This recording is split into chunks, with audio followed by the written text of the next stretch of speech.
Thanks to being with us. Now we are gonna learn about unit number 3 chemical reaction and equation. हमारा 10 standard का जो science का book है उसका paper first का 3rd unit, इस यूनिट का आज का हमारा जो सेकंड वीडियो है, हमने लास्ट टाइम इस पर एक वीडियो क्रिएट किया था जो पहले टॉपिक पर था। आज का सेकंड वीडियो और हम ये कंप्लीट यूनिट को 4th वीडियो में कंप्लीट करेंगे।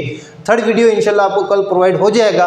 बट यहाँ पर जो है तो हम बात करेंगे आज केमिकल इक्वेशन और rules for writing a chemical equation as per the book में जैसा दिया हुआ है। इसको 11th में स्टोइचियोमेट्री के नाम से या स्टोइकियोमेट्री केमिस्ट्री के नाम से जाना जाता है, जैसे आप इसको प्रोनाउंस करें that is depend on you. तो स्टोइचियोमेट्री स्टोइकियोमेट्री दोनों भी कह सकते हैं आप। तो यहाँ पर इस ये जानते हैं एक्टिविटी नंबर 2 हमने बात की थी कॉपर सल्फेट सॉल्यूशन में अगर जिंक को ऐड किया जाए, तो ये एक्टिविटी हमारे पास थी। सेकंड, कॉपर सल्फेट के सॉल्यूशन ब्लू कलर के सॉल्यूशन में जिंक डस्ट को जब आप ऐड करोगे तब क्या होगा, वहाँ पे एक्वियस सल्फेट सॉल्यूशन वहाँ पे जो तो produce zinc sulphate solution produce होगा, उसका कलर लेस होगा। कल मैंने आपको बताया था कि इसका कलर ग्रीनिश होगा। मेरे माइंड में वहाँ पे आयरन था, अगर आप आयरन को ऐड करोगे तो यहाँ पर ग्रीनिश कलर प्रोड्यूस होगा और फेरस सल्फेट बनेगा। बट अगर आपने जिंक ऐड किया तो जिंक सल्फेट क्या होता है, कलरलेस होता है। इसलिए एक्टिविटी नंबर 2 में आप करेक्ट कर लेना, कलरलेस सब्सटेंस प्रोड्यूस होगा। ये कलरलेस सब्सटेंस जो प्रोड्यूस हो रहा है ये क्या है, जिंक सल्फेट। और आपने ये इक्वेशन को रिप्रेजेंट किया है वर्ड्स में, यानी आपने कंप्लीट वर्ड यूज किए तो इसको कहेंगे word equation. Now the next आज बात करेंगे केमिकल इक्वेशन क्या होता है। फिर ये तो वर्ड्स इक्वेशन है।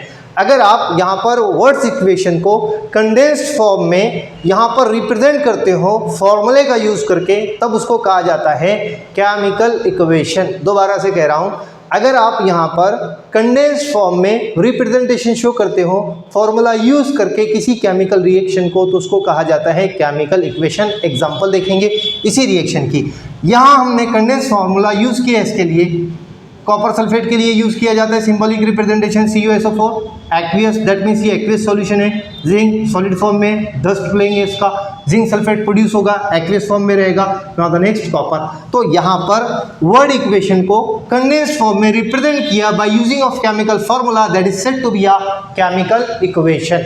इसमें एक बात इंपॉर्टेंट ये है, जब भी केमिकल रिएक्शन होगी ब्रेकिंग ऑफ बॉन्ड और मेकिंग ऑफ बॉन्ड होगा, आप देखेंगे ये रिएक्टेंट दोनों जो लेफ्ट हैंड साइड में राइट किए हुए हैं जिंक और कॉपर सल्फेट, यहाँ पे कॉपर सल्फेट का बॉन्ड ब्रेक होगा और जिंक का बॉन्ड फॉर्म होगा। तो ये बॉन्ड मेकिंग ऑफ बॉन्ड और ब्रेकिंग ऑफ बॉन्ड होता है, जिसकी वजह से जो कंपाउंड फॉर्म होने वाले होते हैं, यानी जो प्रोडक्ट बनता है जो राइट हैंड साइड में लिखा जाता है, ये प्रोडक्ट के अंदर कंप्लीट प्रॉपर्टी डिफरेंट होगी। यहाँ इसका कलर कैसे था ब्लू, बट यहाँ पे कलर चेंज हो गया। दैट मीन्स रिएक्शन जब होती है तो रिएक्टेंट आपस में रिएक्ट करके क्या करते हैं, नया प्रोडक्ट प्रोड्यूस करते हैं और उसकी एबिलिटी क्या होती है, रिएक्टेंट से कंप्लीटली डिफरेंट होती है। तो ये केमिकल रिएक्शन में होता है। इसी का इन्फॉर्मेशन आपकी बुक में भी गिवन है। इसी के बाद कंटिन्यू में नेक्स्ट टॉपिक है rules for writing a chemical equation. Chemical equation right करने के कुछ रूल्स होते हैं। पहले हम जानेंगे कि यहाँ पर 6 रूल्स को रिप्रेजेंट किया हुआ है। बहुत ही छोटे कम रूल्स हैं, बट हम यहाँ पर जो बुक्स में दिए हैं उस हिसाब से इसको समझने की कोशिश करेंगे। चलिए, पहला रूल क्या है, आप जब भी केमिकल रिएक्शन राइट करोगे तो सबसे पहले रिएक्टेंट को कहाँ लिखा जाएगा, लेफ्ट हैंड साइड में लिखा जाएगा। जैसे फॉर एग्जांपल यहाँ पर हम लिखेंगे कॉपर सल्फेट सॉल्यूशन एक्वियस, हमने यहाँ लिखा है। देन इसको जिंक डस्ट के साथ रिएक्ट करवाना है, तब यहाँ पर क्या प्रोड्यूस होगा, यहाँ पर जिंक सल्फेट प्रोड्यूस होगा और साथ में कॉपर प्रोड्यूस होगा। ये पहली कंडीशन। हमने रिएक्टेंट को कहाँ लिखा है, लेफ्ट हैंड साइड में, और प्रोडक्ट कहाँ है, राइट हैंड साइड में। तो रिएक्टेंट और प्रोडक्ट को कहाँ लिखा जाता है, रिएक्टेंट को लेफ्ट हैंड साइड में, प्रोडक्ट को राइट हैंड साइड में लिखा जाता है। और सेकंड रूल, सेकंड कंडीशन क्या है, अगर एक से ज़्यादा रिएक्टेंट हो तो उनके बीच में प्लस का सिंबल यूज करते हैं।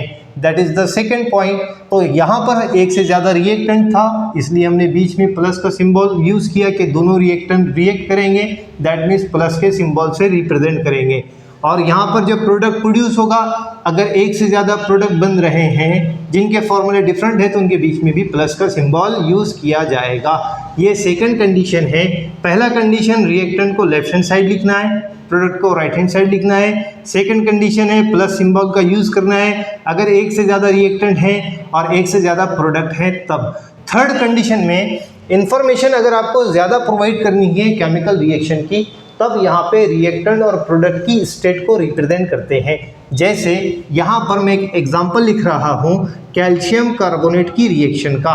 कैल्शियम कार्बोनेट की रिएक्शन में हमने यहाँ पर जो कैल्शियम कार्बोनेट लिया है वो सॉलिड लिया है और इसको ऐसे रिप्रेजेंट करेंगे सॉलिड, दैट मीन्स ऐसे रिप्रेजेंट किया जाएगा, छोटे ब्रैकेट में पैरेंथेसिस यहाँ पे सबस्क्रिप्ट में लिखेंगे। इसके बाद में यहाँ पर जो प्रोडक्ट प्रोड्यूस होगा इसको इस तरह से रिप्रेजेंट किया जाएगा, कैल्शियम ऑक्साइड जो कि सॉलिड फॉर्म में रहेगा और साथ में कार्बन डाइऑक्साइड यहाँ से इवॉल्व हो जाएगी। इसमें आपने ये देखना है कि जो सॉलिड है तो उसको ऐसे लिखा जाएगा, लिक्विड अगर केमिकल सब्सटेंसेस हैं रिएक्टेंट में हो या प्रोडक्ट में एल से लिखा जाएगा और गैस रहा तो जी से, जैसे ही कार्बन डाइऑक्साइड। एक बात और आप देख रहे होगे यहाँ हमने अपवर्ड हेडेड एरो को लिखा है, ये इंडिकेट करेगा कि रिएक्शन के ड्यूरेशन यहाँ से गैस क्या हुई है, इवॉल्व हुई है, ये इसको रिप्रेजेंट करेगा। ये थर्ड पॉइंट है। इसी थर्ड पॉइंट में क्या लिखा है, एक और बात है, अगर एक रिएक्शन देख लेते हैं हम सोडियम कार्बोनेट की और साथ में कैल्शियम क्लोराइड, ये हमने एक्टिविटी नंबर 4 में देखा था। यहाँ पे कंपाउंड प्रोड्यूस हुआ था calcium chloride along with calcium carbonate along with sodium chloride. इस रिएक्शन में ये जो था ये सॉलिड है, यहाँ पे आप देखोगे डाउनवर्ड हेडेड एरो से इसको रिप्रेजेंट किया हुआ है। यहाँ पे ये क्या बनेगा, सॉलिड। प्रिसिपिटेशन अगर होता है तो डाउनवर्ड हेडेड एरो से रिप्रेजेंट करते हैं और यहाँ पे ये एक्वियस सॉल्यूशन रहेगा। रिएक्शन को मोस्ट इंफॉर्मेटिव बनाने के लिए यहाँ पर उसके नीचे उसकी एक्चुअल कंडीशन, जिस कंडीशन में लिया जा रहा है उसको ऐसे रिप्रेजेंट करते हैं। अगर एक्वियस सॉल्यूशन है तो ए क्यू लिखते हैं, अगर सॉलिड है तो एस लिखते हैं, अगर लिक्विड है तो एल लिखते हैं और अगर गैस है तो जी लिखते हैं। और डाउनवर्ड एरो कब लिखते हैं, जब प्रेसिपिटेशन होता है, सॉलिड बनता है रिएक्शन में, और अगर गैस यहाँ से इवॉल्व हो रही है तो अपवर्ड एरो कंडीशन में नोट किया जाता है। ये थर्ड पॉइंट है।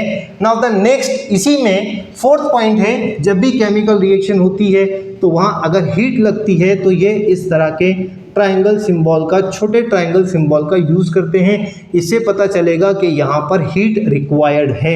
ये फोर्थ पॉइंट है।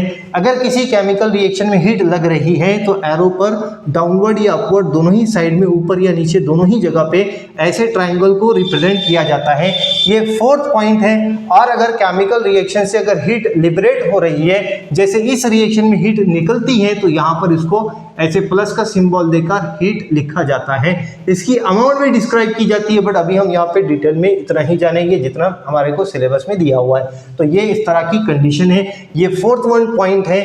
नेक्स्ट वन, फिफ्थ पॉइंट क्या है, अगर केमिकल की कंडीशन हो, जैसे फॉर एग्जांपल हमारे पास एक एग्जांपल है यहाँ पर ऑयल, और अगर ऑयल का रिडक्शन किया जाए निकिल, और स्पेसिफिक कंडीशन में यहाँ पर सैचुरेटेड जो ऑयल, अनसैचुरेटेड जो ऑयल होते हैं, इसका रिडक्शन किया जाए निकिल के प्रेजेंस में, स्पेसिफिक हीट के प्रेजेंस 60 डिग्री सेल्सियस, तो इसको कंडीशन को कहाँ लिखा जाता है, अबव द एरो और below the arrow, that is the fifth point. यहाँ पे इस तरह से इसको लिखते हैं। यहाँ पे हमने लिखा है, अब ये रिएक्ट करेगा हाइड्रोजन से तो क्या प्रोड्यूस करेगा, सैचुरेटेड हाइड्रोकार्बन, जिसको हम जनरली वनस्पति घी के नाम से जानते हैं। तो ये रिएक्शन थी, ये रिएक्शन कंडीशन है। ये 5वां रूल्स आपकी बुक में दिया हुआ है। ऐसे 11th में इसको अलग तरीके से पढ़ेंगे हम।